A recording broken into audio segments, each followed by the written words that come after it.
Great, thanks Gina. Hi everyone, I'm Margot Conahan, ACRL's Manager of Professional Development. Thanks for joining us for the second day of ACRL's Together Wherever virtual event. Our goal for this week is to bring our colleagues together to discuss ways to best meet the needs of the library community during this uncertain time and beyond. We appreciate you being here with us today. If you like, feel free to pop a brief introduction and say hello in the chat while I go over just a few reminders. Throughout today's session, you can use the chat to submit questions and comments. I'll be monitoring the chat throughout the session and will moderate questions towards the end. Today's session is being recorded. We'll post a link to the recording on the ACRL Together Wherever website in about a business day or so please watch for the recording link there. The ALA Statement of Appropriate Conduct applies to all ACRL events, including virtual, and we encourage respectful discourse on Twitter using the hashtag ACRLTogether2020. And when you depart the webinar, today you'll see a brief evaluation pop up. We'd appreciate you spending just a few moments to complete the evaluation and share your thoughts and feedback. Today's session is Open Peer Review Consideration for Authors and Publishers. I'd like to thank our presenters, Wendy Casper, Daniel Mack, Emily Ford, Julia Gelsand, and Zoe Wake-Hyde for being with us today. Julia, feel free to start whenever you're ready. Good morning or good afternoon, everyone. Thank you for joining us at this session. The concept of open peer review has been around a lot longer than many of us probably remember or think. And we have 4 speakers, as Margot indicated, who will highlight experiences and examples of how open peer review has evolved. And the first speaker, Emily Ford, will who's been a pioneer in this and has written quite a lot, exploring different options for both reviewers and authors and publishers about how to form an open peer review system and why this is important, will lead us off, followed by 2 examples of ACRL editors of series of journals and of books that have tested this and are in pretty mature stages with how their open peer review programs are evolving within ACRL literature. Of course, this also impacts the literatures of health sciences and medicine and science and all fields. So you'll be able to apply this, but since we're all librarians, we think this is a important focus. And then finally, Zoe will wrap this up from a perspective of how this impacts both the publishing industry and reviewers in general. Those could be people like us who review for different publications and for and what is the benefit and perhaps concerns that people have with open peer review. So we'll follow that up, and I want to tell you again, this is what the lay of the land is for this session. And Emily, the floor is yours. Thank you for joining us. Thank you, Julia. Hi, everybody. Welcome. Before I begin, I want to let you know that when the slides are made available, the text of what I'm going to say with some citations will be in the notes field. And you are also welcome to reach out and get those from me. So before I begin giving some background on peer review and open peer review, I want to share with you some framing of my worldview and physical environment. I stand on the Multnomah, Cathlamet, Clackamas, Tumwater, Watlala, bands of the Chinook, the Tualatin, Calyapulia, and many other indigenous nations of the Columbia River here in Portland, Oregon. I acknowledge that I'm here today because of the many sacrifices forced upon these peoples and their ancestors. I am a white, cisgendered, heterosexual woman. I call myself an atheist Jew. I have a spiritual and physical yoga practice. I believe in an intersectional feminism. I believe that knowledge is never concrete, constantly shifting, and that knowledge cannot be separated from our physical and psychic experiences. I share these things to inform you of the perspectives from which I'm speaking today. Before we begin, so next slide, please.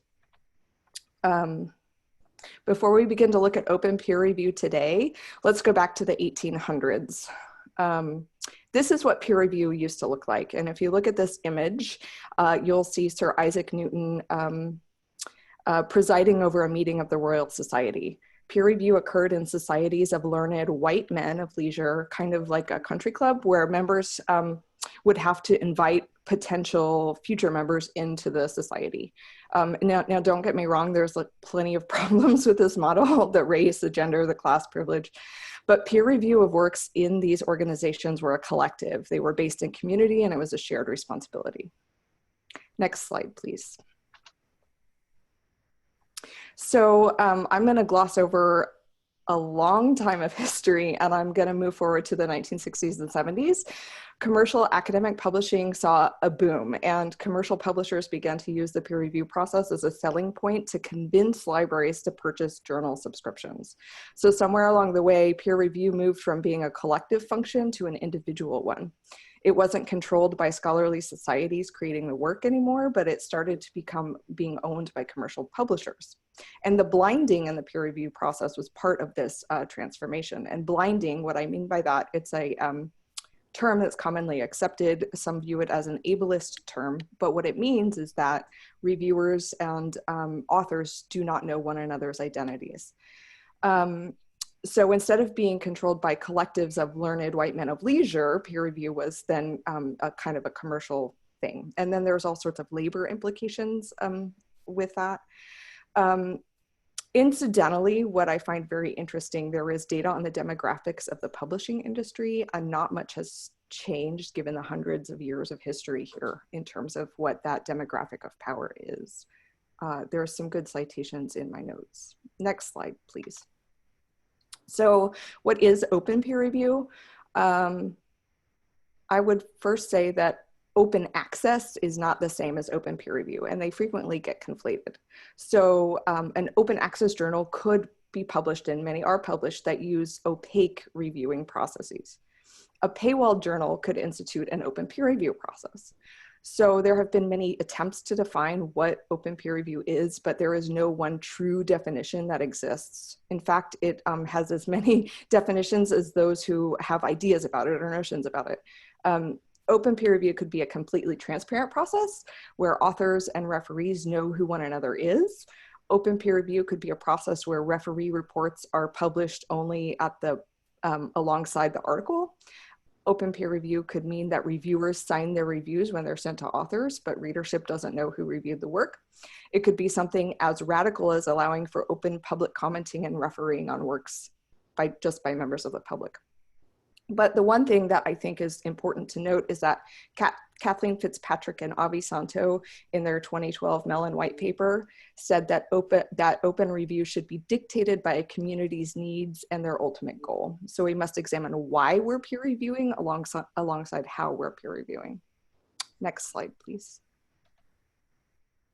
So from my years of experience, and this image is really just to kind of reiterate that I'm talking from what I believe, what I have come to believe in this moment. I've been advocating for open peer review and researching it for many years. And here are some things that, that I think I believe at this moment. Many of these themes are going to be coming out in my forthcoming book on peer review and open peer review, which is going to be published by ACRL Press. So open peer review, I believe, is one step toward dismantling oppressive power structures and creating more opportunities for equity and inclusion in scholarly publishing. It allows students and early career researchers educational opportunities to observe peer review in action. I believe it's one way to subvert traditional academic culture and reward systems. I believe it provides mechanisms for more accountability of editors, reviewers, and authors. I believe it can be a more robust and helpful review process than many of the opaque ones. And I believe it's an opportunity for our academic communities to take back from commercial publishing our stake in the academic review process and revert it back to be a community-driven work. Next slide, please. So this word cloud comes from chapter of my forthcoming book. It's very imperfect. I think that the next panelists are going to talk about how they've been working with open peer review. But the question that I still remain and that frames my thinking about open peer review is, are we trying to replicate a broken system with open peer review, or are we going to try to totally reinvent it? Thank you. I just want to say before Wendy speaks that Wendy and Dan are members of the Publishing Coordinating Committee on ACRL, of which I'm also a member, and is a sponsor of this session. And Wendy is the editor of College and Research Libraries, and then Dan is with a book series that he'll talk about following this. Thanks, Julia. I also want to point out that Emily was actually chair of the Publications Coordinating Committee as well. And, right. And I will say that College and Research Libraries began sort of exploring open peer review back when Emily was the chair of that committee. She brought her expertise and her passion, which I think really planted the seed for the directions that we're going in. So many thanks to her. So College and Research Libraries is an open access journal, and it currently employs anonymized review, or what was called blind review. Next slide, please. You can see here there's a timeline of efforts that the journal has made around open peer review. There were a number of discussions around it early on under Emily's leadership with the PCC, the Publications Coordinating Committee. And then we looked at sort of dipping our toes in the water. And we did a pilot, which really, as we were discussing it, there are so many different models of open peer review and ways in which that it can be employed. And the discussions at the time were to look at developmental peer review, which is a kind of open peer review wherein the reviewers and the authors actually work in a collaborative fashion. And so what we decided is we looked at an article that was really innovative and had a lot of potential, but could use a little bit of mentoring and coaching. And two of the editorial board members volunteered as developmental reviewers.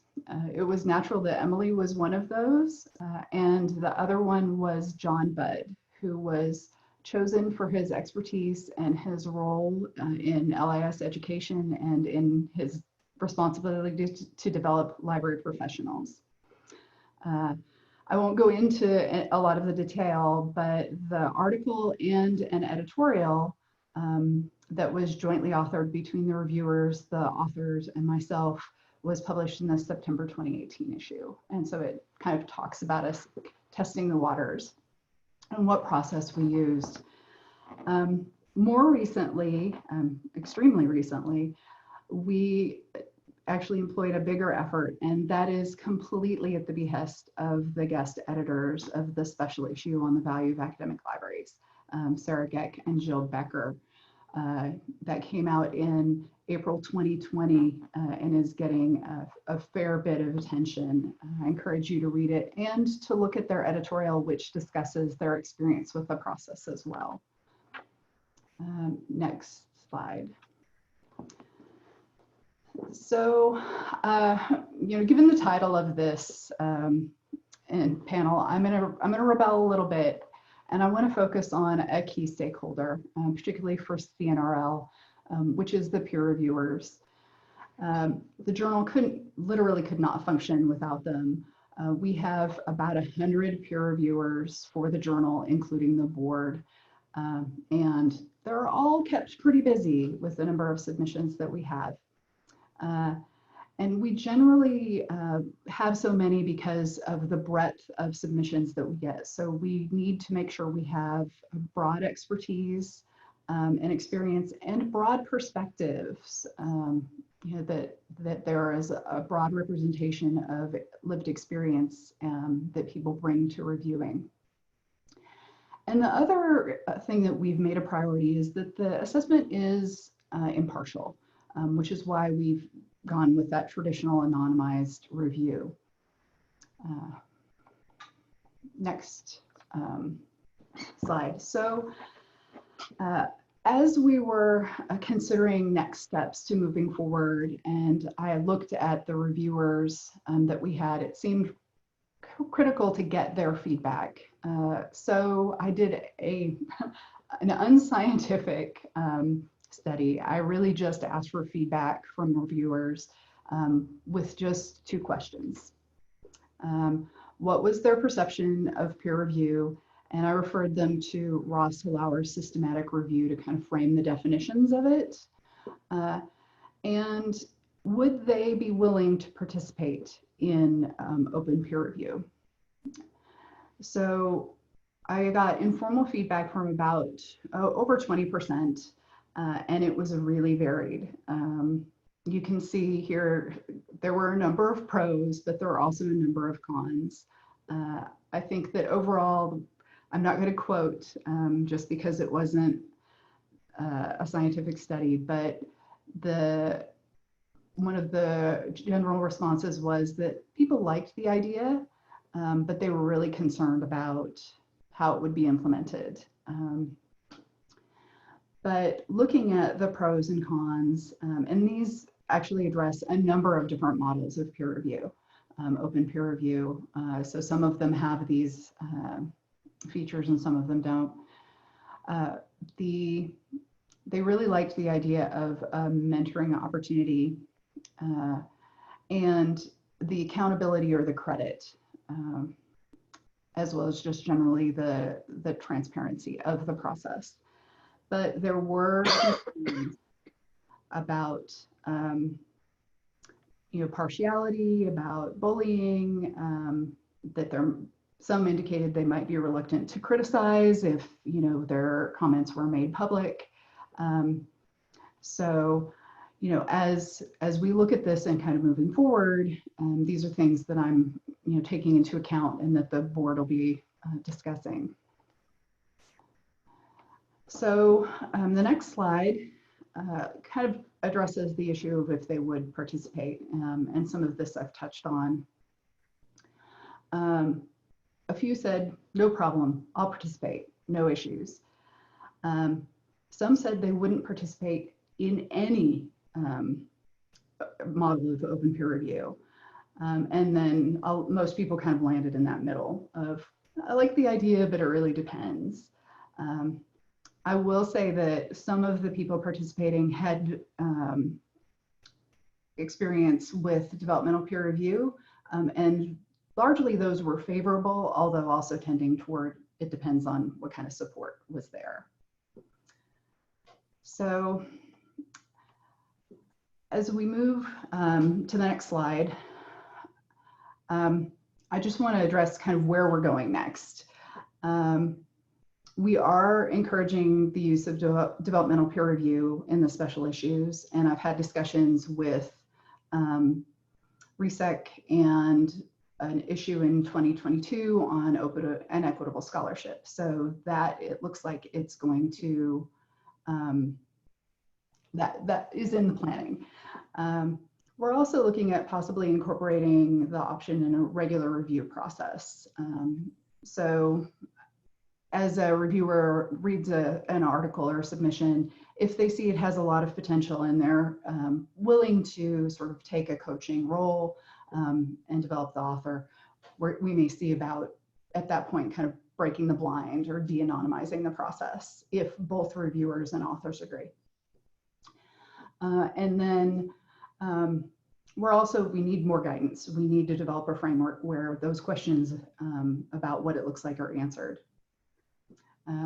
And last, we were also looking at implementing some commenting and transparency of commenting with a version upgrade for OJS, which is the platform that CNRL is on. So, and that's kind of next steps. So thank you. Thank you, Wendy. Now from the book perspective. All right, hello everybody. I'm Daniel Mack, Dan, and I am Associate Dean of Libraries at the University of Maryland, and I'm the series editor for Publications and Librarianship, which is ACRL's flagship monograph series on both research and practice of academic librarianship. I do have to give a shout out to Emily. I became interested in open peer review through discussions with Emily, and she was the person actually a few years ago when PIL was looking for a new series editor. It was by discussions about open access with Emily that convinced me to apply for the position. So thank you. Next slide, please. So just a timeline for our discussions about open access within publications and librarianship. In spring of 2017, so this has been going on for 3 years, the planning, we began researching and planning, discussing what OPR might look like for future monographs in the PIL series. And we did, the editorial board did some research. We looked at various models. We came up with a decision tree because there are, other speakers have spoken about some of the issues with OPR. What does it mean? And we had a pretty extensive decision tree about, do we allow just anonymous posting, anonymous comments from anybody? Do people need to sign in? Do they need to identify themselves? Do we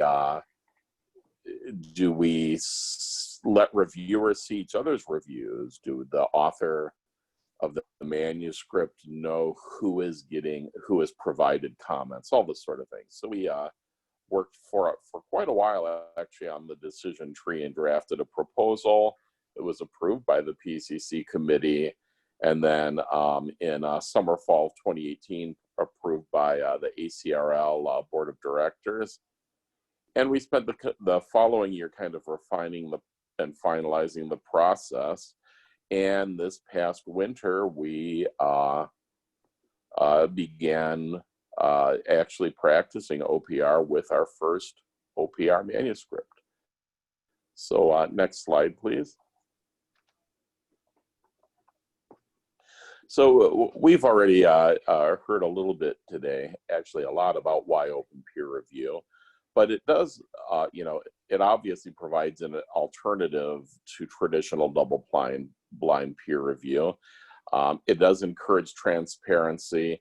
One of the things that I've been very interested about OPR is it's a natural and logical companion to all the other open stuff that librarians have really been on the forefront of: open access, open data, open science, open everything.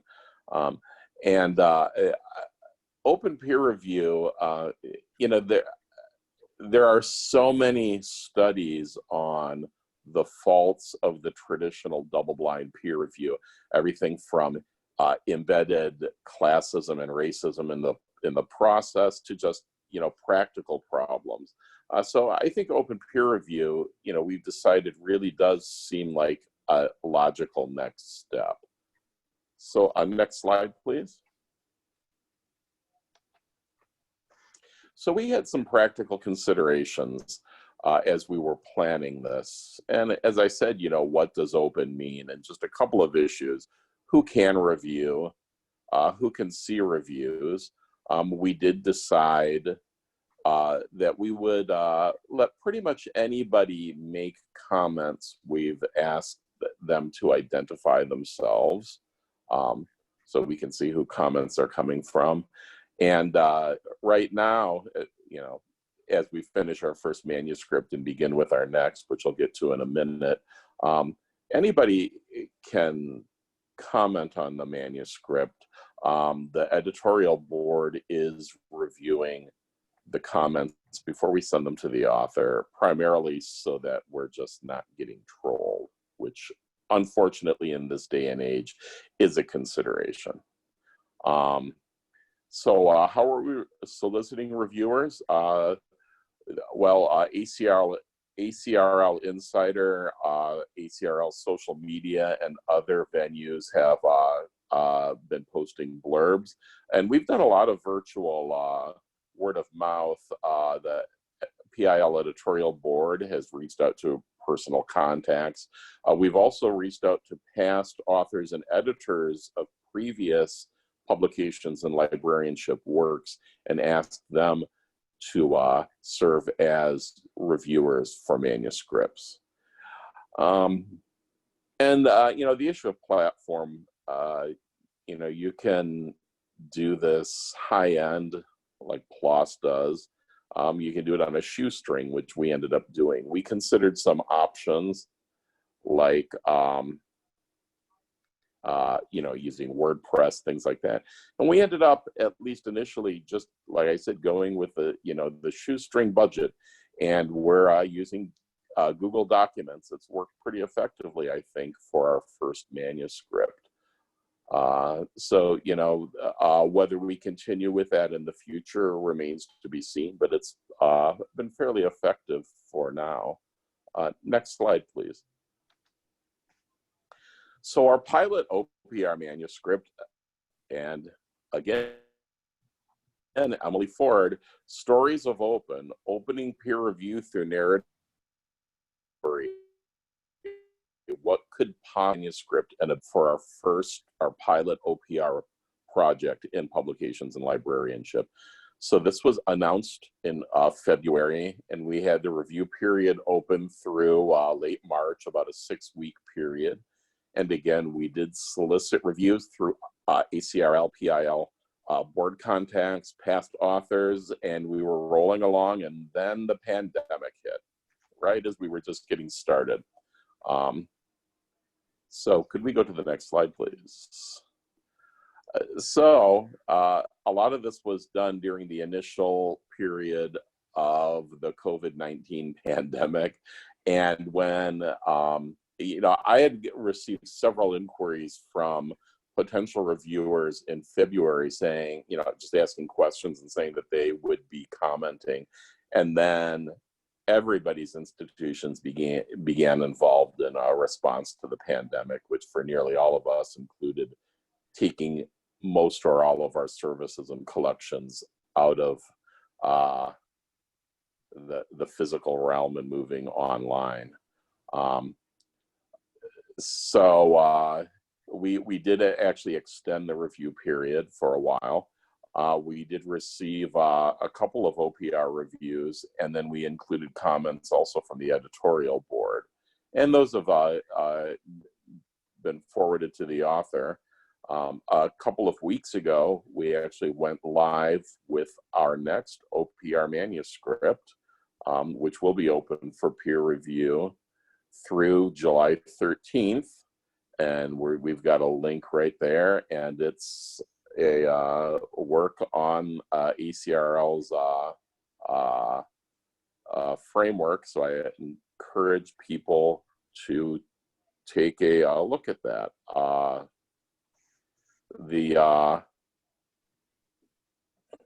One of the things that we're doing as we're soliciting reviews for the next manuscript is we're marketing this as a great telework opportunity for librarians teaching research and service outlets while they are teleworking.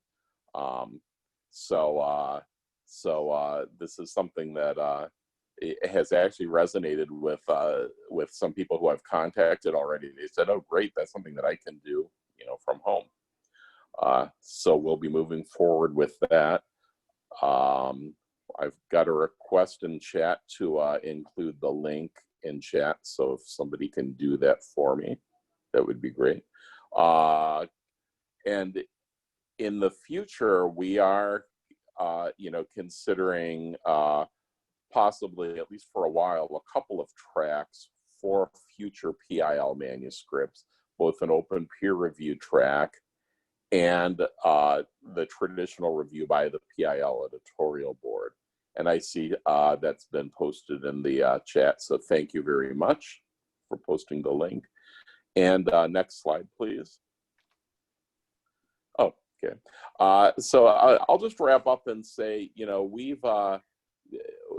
we're trying to decide, you know, a lot of things with the within the PIL editorial board for the future of open peer review. I think for now, for the immediate future, we're going to continue using Google Documents. Like I said, you can't get cheaper than that, and it's been pretty effective. It's not fancy, but it's free and it's easy for people to use. Most people are familiar with it.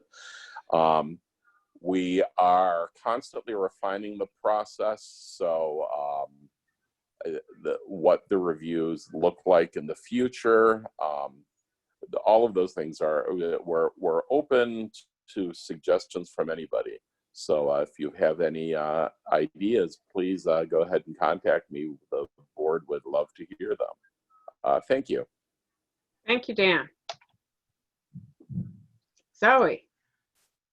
Hi everyone. Very pleased to be here today, particularly as I'm not a librarian. I appreciate the chance to speak with you all from a slightly different perspective.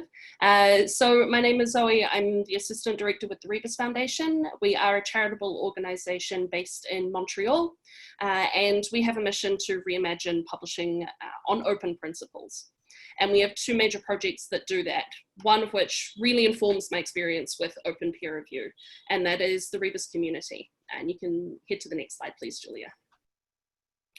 So the Rebus community is an initiative where we have set out to develop a collaborative model for open textbook publishing. So within that, we have also developed a peer review process that is transparent, replicable, and adaptable.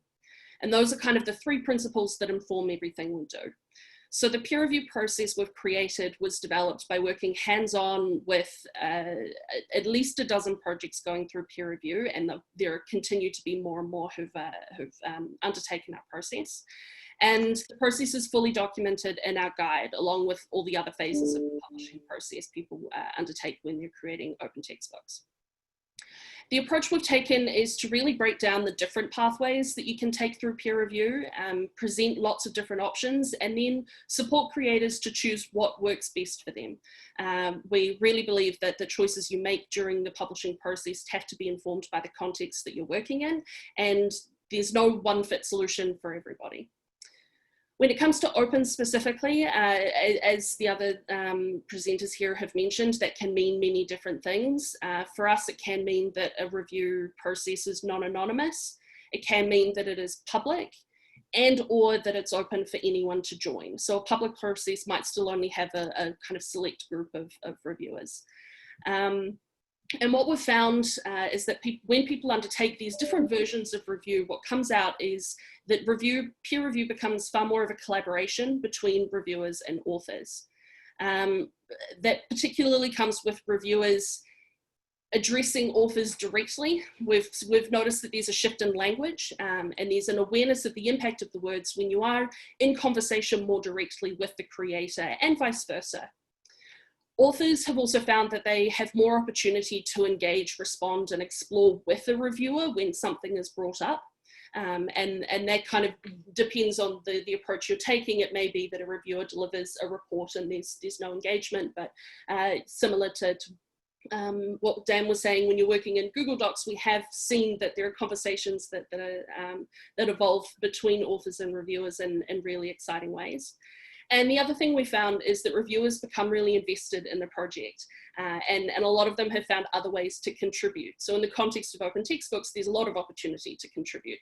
They might write a new chapter for the text. They might get involved with the marketing and sharing the word once a book is complete. And they particularly, and this is found not just through our work, but through a lot of folks working in open education, they tend to become adopters, which is really great. So there's an investment there.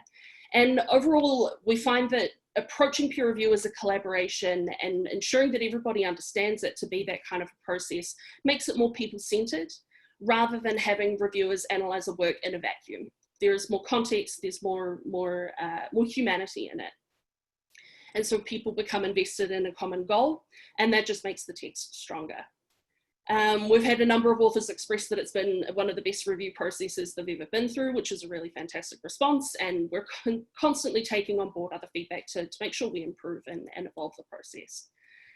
And collaboration really means that the tension that can be in an exchange where there is critique and someone receiving the critique is reduced, although not eliminated, and the focus can really be on the best possible outcome for the work. Next slide, please, Julia. The other thing that we've really found is that open peer review creates stronger texts for readers. That collaborative dynamic means that multiple perspectives are being embedded in a text rather than an author checking off a list of things that they've been instructed to do. It really becomes about really incorporating and reflecting upon and more deeply engaging with review from what we've found, which can only lead to a stronger text for those who are going to be reading it. The other thing, and I really appreciate that Emily gestured to this as well, is that when reviews and the review process is visible, readers understand what has been done to ensure that the text is high quality.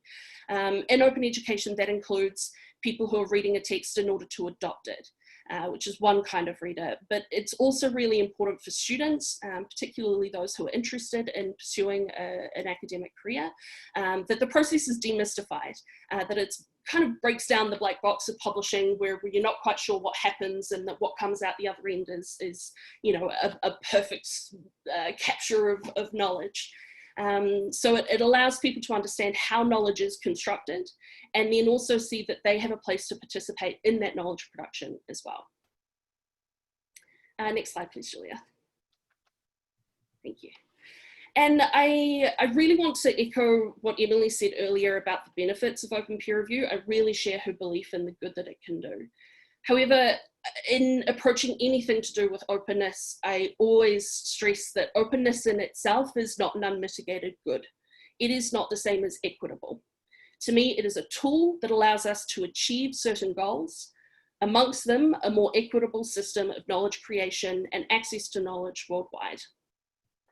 At the same time, openness can introduce risk, and we have to be explicit in addressing that risk.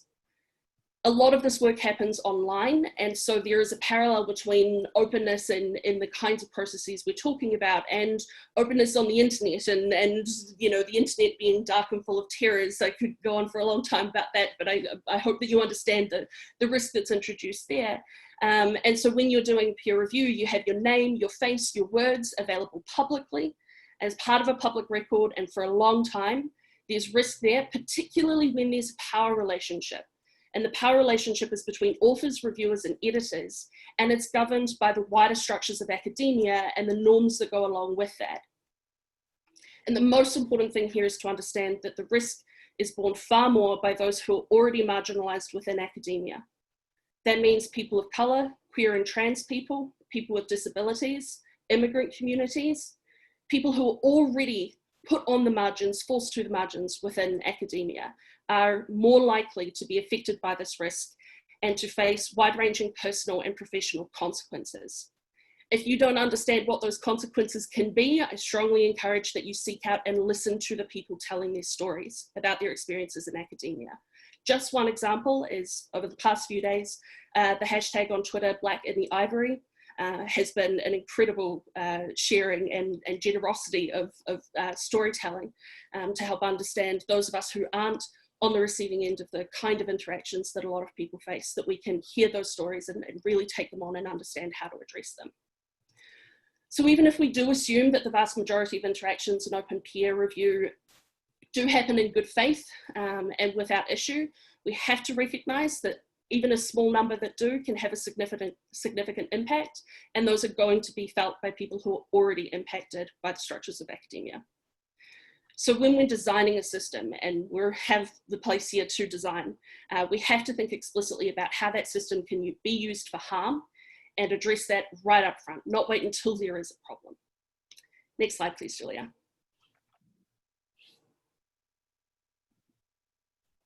So the good news is we have an opportunity to do better. Now is the time. Emily mentioned this as well. We don't want to just replicate. We have to work to not just replicate the existing peer review system with some openness built in. We're designing systems, which means that we can design protections and safeguards. One of the first things that we really need is guidelines for authors, reviewers, and editors that are informed by an understanding of risk. We need explicit policies and processes to handle cases where those guidelines are violated or where other situations arise that harm. And we need training for editors to identify bias and manage reports of bias. As a whole, we also really need to hold up peer review to the light and think about what pieces of it we want to keep as we're building out new possibilities within open peer review systems. How can we think about it having been used as a way to validate certain kinds of knowing? And how can we expand that scope? Who do we consider as a peer? Who is able to participate? Who understands implicitly how to participate? And who needs more structure and guidance in order to understand? So there are a lot of directions we can go in establishing peer review as the new norm, or certainly as one pathway among many. And the decisions that we make or don't make right now are going to have an impact for a long time. So for those of us who are in the position to establish these systems, I really encourage you to think very carefully about who is going to be participating, centered at humanity, think through what the possibilities are, even if they are ones that aren't visible to you. There's a wealth of information available to help you work through that process if that's something you need to do. And, you know, publishing as an industry broadly, particularly those of us working in open access, need to work together to create replicable systems that account for this and really put us in a strong position to improve the outcomes of so many of us working in academia. So I want to thank all our presenters, and I want to remind you that we've compiled a list of references. It's an unannotated bibliography that captures the recent few years of experiences related to open peer review from all perspectives. And there's a heavy concentration of within the field of information science, and then there's some from other disciplines and pioneering efforts in medicine and science and the humanities and the arts about the issues that our presenters raise. So I hope that there are some questions and discussion points in the chat, and I'd like to please proceed with that so our speakers can more fully address some of the questions and issues that you bring up. So thank you again, and I hope that you'll share the work that the Publications Coordinating Committee has been involved with in helping to promote open peer review in many of the publications that the ACRL and its editors and staff are engaged in right now.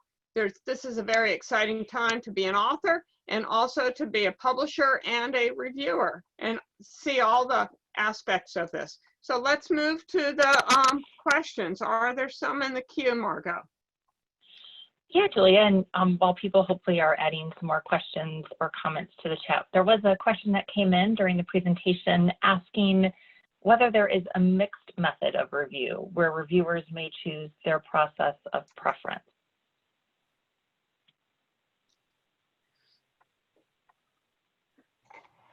Well, hi, this is Emily. I'll jump in. From all of the places that I have seen, it's different at every journal. So every journal is implementing, every community, even if it's an OER community, is implementing open peer review in a different way. There are very few publications that I have seen where open peer review is required. I think maybe only one or two. One of those is F1000 Research, which is a mega journal, open access, open peer reviewed journal. But F1000 Research is also a proprietary, it's not a nonprofit, it's a for-profit publisher. So that's an interesting thought, a conflict, I guess. Personally, I think it's a conflict, but that's what I have seen, but I will let Dan and Wendy talk a little bit more about their processes. Right, so thus far, CNRL has been doing pilots and then the special issues. I think we are looking at kind of a hybrid model that would potentially be driven by reviewers in identifying a submission that they thought had potential that they wanted to engage on. One of the concerns or just sort of facts about developmental peer review is it takes a lot more time. There's this huge mentoring coaching role. And so having a reviewer be willing to engage at that level is really important. But I also think that, it would be nice to be able to identify reviewers who were interested in doing that regardless, and perhaps, allow the authors to initiate that query. At this point, one of the things that we look at is, there has to be originality in the article, right? So, there are at that point going to be some interesting sort of queries and ways to look at submissions. But I would say for CNRL, that's one of the conversations we're having, is that maybe a hybrid approach is the best. Yeah. For publications and librarianship, as I said, I think at least for the near future, we're going to have sort of two tracks, an OPR track and a traditional editorial board review track. One of the things that we will do, for instance, if we have a proposal or a manuscript and the author requests it for open peer review, we will certainly do that. And the editorial board, as we review submissions, if we decide that a particular work would be appropriate for whatever reason for open peer review, we will discuss that with the author and put it forward that way as well. Again, with PIL, as I think with just about anybody who's looking at open peer review, it's very, very much a work in progress. And we're very happy to work with authors and editors and reviewers to, implement a process that works, that achieves the goals that we're looking for in a equitable and fair way.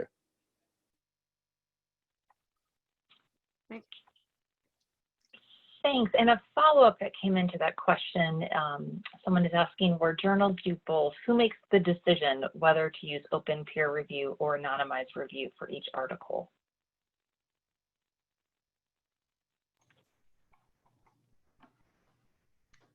So I guess I will say that the direction that CNRL is looking at, like I said, it may be at this point initiated by the reviewer in identifying innovation and a high potential in a submission. Ideally, we'd also like an approach for authors to do that, but we're not sure what that's going to look like. Emily can speak to this a whole lot more than I can, but my sense is it probably varies and widely. Yeah, I would say the most common thing that I've seen is it's an opt-in, that the authors opt in. They say, yes, please review my work openly. So that's the model that is in place at the Journal of Radical Librarianship.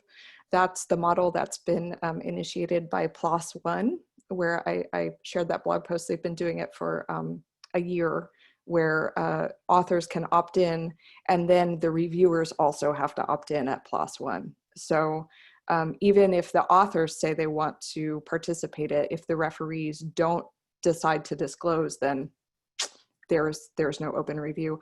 BMJ is, also has an open review policy, and I don't remember if that's opt-in or not, but each review is signed, and that's the way it works there. There are numerous examples. Most of them are in STEM, so science, technology, engineering, math. And I would say PeerJ also is an opt-in, eLife, and I also think that there is a journal called, it's an MDPI journal, and Tony Ross Hellauer is the editor. It's called Publications. Yeah, Publications has recently launched an open peer review process as well.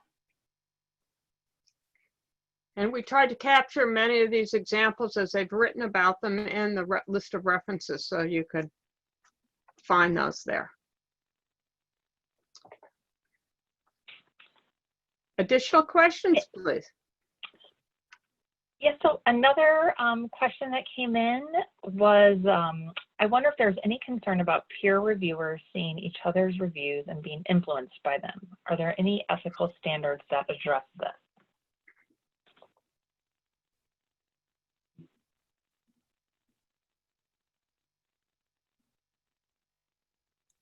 I guess I'll start. In my personal experience, I have only benefited from having referees see each other's comments, because it can create a discussion around things that they might be in agreement or disagreement about.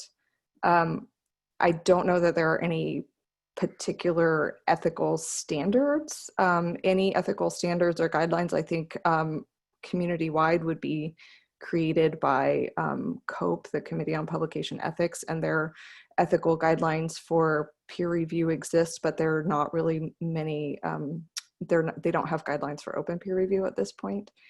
I think that that is also a role that journal editorial boards and editors should take on, in giving very clear guidance to people participating in open peer review processes, and to really talk about what those best practices and standards should be at that publication, and how referees and authors should be in communication with one another. Yeah, in publications and librarianship, we do have a statement that authors, or pardon me, that reviewers need to sign about, you know, their a code of conduct, you know, about appropriate behavior. And thus far, we've not, you know, part of our decision tree was, do we in fact let reviewers see each other's reviews? Do we let them comment on each other's reviews?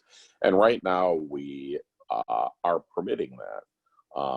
But again, that's something that we will keep our eye on.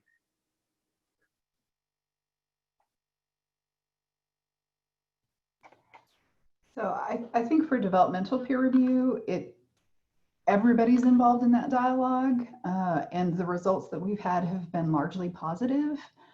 I like the idea of that sort of collaborative effort with everybody moving in the same direction.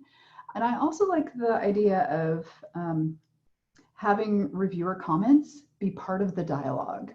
I mean, if our goal is to promote dialogue in different topics, you know, there's the author, there's the readership, there's the response, but there's also potentially the reviewer. And I think there is a role there that is very valuable. But I also agree with Emily in that there need to be some platforms and some guidelines, as Daniel indicated, about behavior and how people engage. So it's a very constructive, positive, professional experience.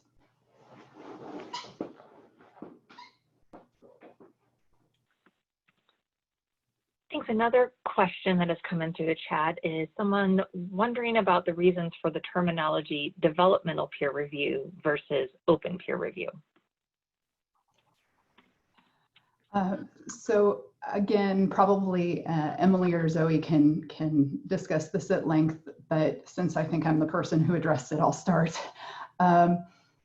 The open peer review can take a lot of different forms, and Ross Halauer's article, Systematic Review of Open Peer Review, actually discusses a lot of those different models and how they look. And incidentally, I pulled it up and was noticing that Emily was a reviewer on that, it looks like.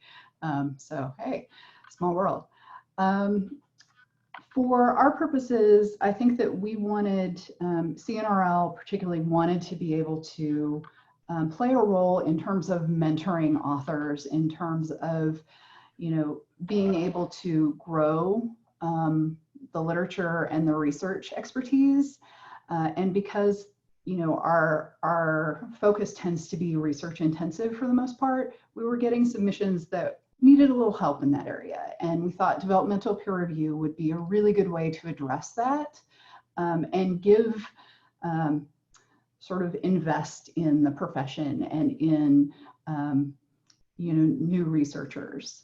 So that was our decision to just, it becomes that collaborative effort where they work together to end up with the best end result. And I think using the term developmental peer review offers some clarity of purpose. So everybody entering into that process understands what it is that they're doing. It indicates that it is, a peer review with a particular kind of goal. And so that in terms of setting expectations with everybody up front, understanding that it is a particular kind of peer review that's being undertaken is really important. Thank you. Are there other questions in the queue? We have a comment question from a participant saying, I'm concerned that the system would be challenging for new reviewers. Are there ways to increase their comfort level while developing? I think this is important. Zoe, do you want to talk about the community building part of this and the mentoring? Yeah, absolutely. One example I want to point to that came to mind in response to that was preprints and organizations like Pre-Review, who have developed a community model of fostering practice reviewing articles, essentially, largely with graduate students, but I understand it's fairly open. And so Pre-Review in particular has developed a model to build a journal club, a journal review club on a campus that can then be used as a space to help people explore and try out what it is to review, so that they're kind of brought into the system in a considered way, meeting them where they are and developing these skills. So I think that's one great example of how that can be done. I believe it's mostly, or it's certainly, I think, had the most uptake in the sciences. I'd be really keen to see that adopted more broadly as a practice to foster those skills in graduate students who are heading down the academic path.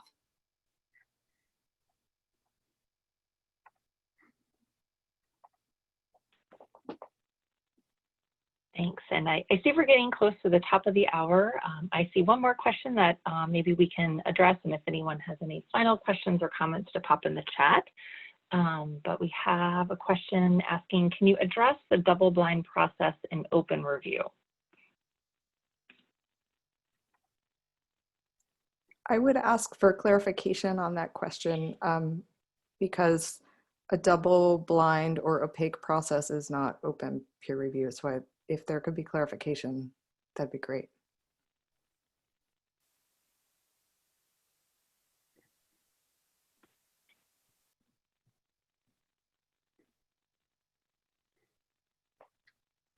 So we'll see if we get any additional clarification around that question. While we're waiting, there was one question that was, I think, Emily, I think it was mentioned a number of publications, but someone also asked, are there examples of open peer review in other disciplines that we could look at for inspiration? Tons. There's tons. I would look at, I personally think F1000 research is a really great model. Everything is very clear. Looking at the guidelines for peer review are very succinct, but also very clear as to what a referee's role is and what an author's role is, etc. So I would say that despite some of the problems with it being a for-profit publisher, I would look at In the Library with the Lead Pipe in the library realm, and then I would look at Public Library of Science, the PLOS one. Public Library of Science generally has an incredible platform of educating about the peer review process, and that was developed by someone who used to work at Public Library of Science, who is a librarian. So those, I think, are going to be probably the most inspirational or the closest to transparent that you might find. And again, the bibliography hints at some of this over the last maybe 7 or 8 years of experiences, and some publishers in particular, there's some examples and some editorials about concerns and even how to train and develop a rethink model for reviewers in considering this and what some of the implications are. And the big open access publisher, MD PD, has a number of examples, as Emily noted, and they're cited as well. But I think you'll find the heaviest concentration from the sciences, from medical to other sciences, and also because that parallels the trajectory of preprints as well.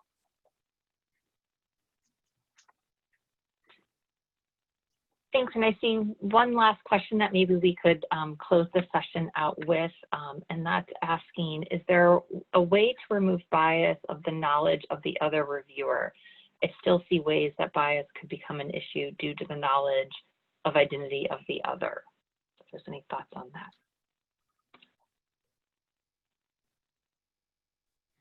Yeah, absolutely. That's one of the risks that is introduced that is different than an anonymous peer review. As for solutions to it, in a lot of ways, it's cultural. You know, these systems are very intertwined. So what's within the power of the people designing the process and undertaking it is always going to be limited. However, what can be thought through is the ways in which that bias might come into play, ensure that people are trained to recognize it, because it can be very insidious, and certainly if you're not somebody who's been subject to that kind of bias, it can pass you by. So taking the time to really understand those, and having a process for once it is recognized to address it and deal with it. And you know, I would say broadly, particularly the publishing industry has not done this well at all. You know, the building in safeguards like that. So I don't have models to hand that I could point to. And they're even, you know, even reflecting on our own process, there are ways that we could better kind of equip people to do this. So it's an ongoing kind of question. There are, I think, a few concrete steps to take to start, but it's certainly not a problem any of us can solve on our own, and is subject to a lot of other kind of cultural shift happening in parallel.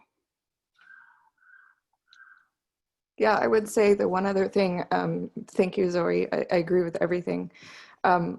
The thing about open review is that your bias is hopefully out there for everybody to see. And I would say another thing that I would encourage journal editors, editorial boards to do is to do training for their referees, which there is, that's a whole other issue. There are companies taking over training for referees. It's being taken out of our communities, and the training is happening in this commercial publishing realm when it probably should be owned by the academic communities. But I would say that there should be implicit bias training for referees, carte blanche, and other things like that that would kind of mitigate some of that. But everybody has bias, and I think there's just no way around it. So being aware of it is one of those steps. Again, I want to thank all our panelists and our participants and attendees of this session. It's obviously one that's growing in interest and application, and will continue to be revised and refined, and we'll learn from experiences. Please recognize that Emily's book is forthcoming and captures a lot of her work over a decade or more on this birthing open peer review. And she has a number of other articles that are really framed and focused on different aspects of the elements that came up in the questions as well. So the bibliography reflects many of those. And all of our current editors and publishers at ACRL who are in charge of these series. We really thank you, and we hope that that will be ongoing work for the Publications Coordinating Committee to support and to nurture, and to also invite more participation from the reviewer community, which is our membership in ACRL.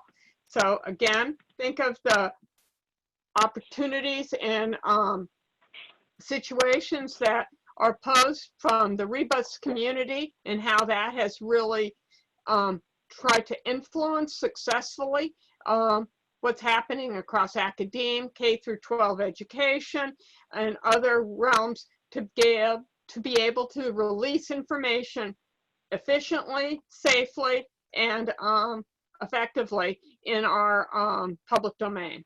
So again, the open movement has lots going for it, and we hope that, considering everything that's going on in the world today, this is just another area to participate in.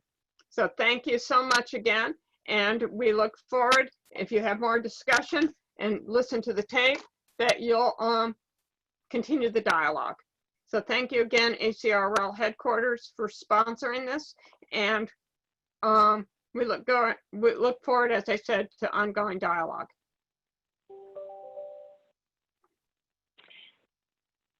Great. Thank you so much, Julia, and thanks to all of our presenters and participants for being here with us today. We really appreciate it, and there were some really great questions, great comments, and discussion. We will have the link to the recording on the website in the next day or so, so please watch for it there. Thanks again for joining us, and enjoy the rest of your day. Thank you.